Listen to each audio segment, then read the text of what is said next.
Well, that was dramatic, but we did put a lot into our two-door Wrangler, and we did get a lot out of it as well. We did off-road it in 5 or 6 different states.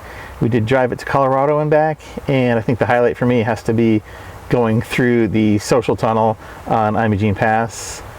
But for what my wife and I have planned for the future, and really the future could be a year from now, 3 years from now, 5 years from now, I'm not saying exactly how long, but what we have planned is to do some long distance traveling and to stop and experience some incredible off-road opportunities along the way to where we're going, as well as when we get to the destinations that we will be traveling to.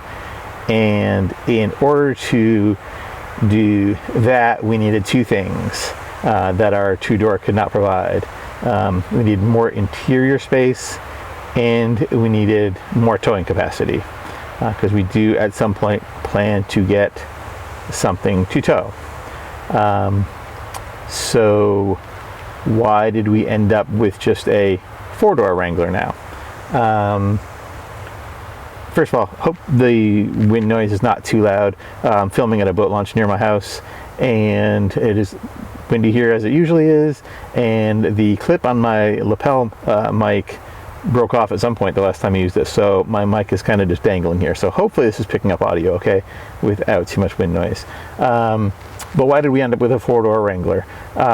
First thing is budget-wise. As always, we are on a pretty tight budget, and we had the opportunity to purchase this Jeep, and it was as close to an even trade as I think we could have gotten, much closer than I thought was even possible.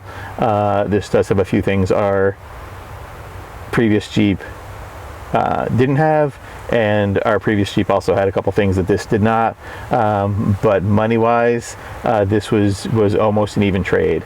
It is a year newer, which is nice. Mileage is similar, and this is a Rubicon model, where our previous Wrangler was a Sahara, so we did get the sway bar disconnect and lockers with this that we didn't have before, so that is an upgrade for us. But this does not have the lift and the tires that we had already put on our two-door, so we are locking that. So why, if we're interested in towing capacity, why a Wrangler and not something with much higher tow capacity? As far as looking at Gladiators, they were definitely out of our budget. It would have been nice, but it definitely was just not. There's not used ones that are old enough for them to fall into what our budget was. Did we look at some other vehicles?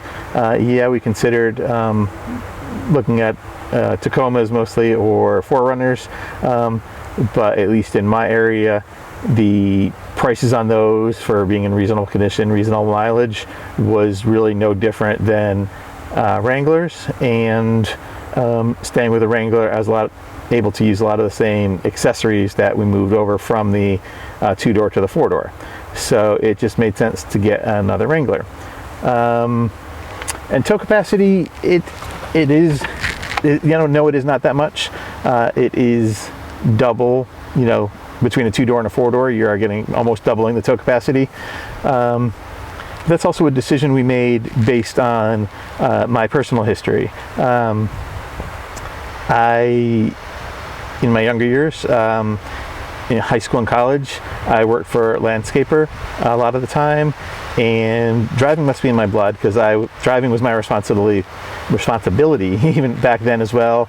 I was responsible for driving the landscape company vehicles, which included a full-size Dodge pickup truck, as well as a Ford, I'm thinking probably F-350 with a dump body. So I drove both of those vehicles, and our equipment was on a 18-foot trailer with a double axle. So I have driven big vehicles, and I have towed an 18-foot trailer. I've driven other vehicles as well. I've driven U-Hauls and things like that, towed U-Hauls, whatever. But for what we want to do and what I'm comfortable doing, what I want to travel with, I don't want anything that big. So we know we're not going to be towing something that is that is huge, that will need more tow capacity than the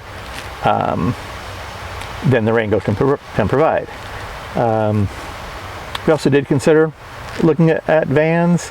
Vans are awesome. I love the lifestyle opportunities that a van provides, but it really didn't offer, I don't think, as much offered capability as we really wanted. I've also driven vans before. Another job I had when I was in college was working for an art gallery, traveling with artwork from place to place in a huge full-size extended van, and that's not really something I want to drive coast to coast either. So we really didn't consider a van, mostly also because of price constraints.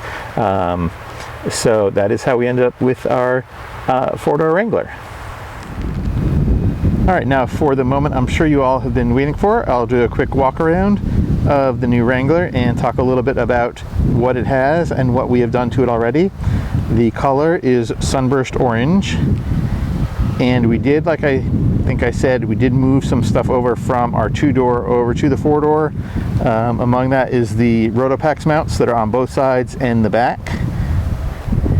One thing that we changed already is the rails. It did have the stock plastic rails on the side, and we did add functional rock rails on both sides. The tires are either 31 or 2 inch stock Jeep rims. Talk about what we're going to do with those in a minute. We did also have a roof rails added onto the top. They are not rated structurally for holding anything as much as a rooftop tent. Just like our two-door, we are planning on using that more for storage. We don't have any intention of a rooftop tent, but we do keep our recovery equipment up there, our traction boards up there, and we do have our awning mounted up there. So we do have that. Let's go over here. Sorry about the sun glare. But yeah, there is the mount for the rear Rotopax. So we have a 4.5 gallon gas pack that we put over there. We're able to also use our CB antenna mount that was on the JK. That also worked with this. And also our A-pillar light mounts from the JK worked with this as well. We did move over the KC lights that are on the A-pillar were lights that were actually on the front bumper when we bought this. We put our KC lights that we had onto the front bumper, move those other ones up to the A-pillar, and we did move over our winch as well. These are the bumpers that were on it when we got it. I'm a little mixed on the styling of them, but on the functionality of them, they are huge, they are heavy, and the bumper does drop down very low. So it does kind of throw off approach angle a little bit, having the bumper come down that low. So we're not sure what we're going to do with the bumper long term. As far as the wheels, I do like the black wheels. Unless we want to go with something really wide, I think we'll probably be able to keep those. If we want to go with something wider on the tires, I should say, we might need new ones, but I don't know if we are, so most likely we're going to be able to keep the wheels. As far as the tires, this is, I believe, completely stock suspension. It does have, the tires are new, and they are BF Goodrich KO2s. I'm not sure. So it's going to be a trade-off. We do want long-range comfort and capability just to be able to cruise and not have huge concerns over gas mileage with huge tires, so we're not sure how big we're going to go, and that's the same thing goes for lift. We did do our first off-road excursion with this yesterday. That video will be coming out soon, and obviously I think everybody knows a stock Jeep Wrangler is very capable, and we were very happy with the off-road test. So with that in mind, we're not sure how big we're going to go really. I think we could go possibly. I don't think we had 35s on our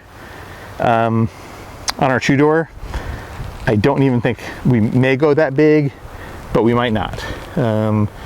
We may also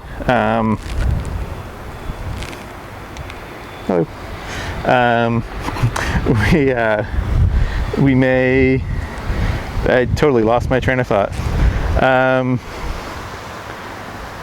We may do something to address the suspension. Not sure what yet.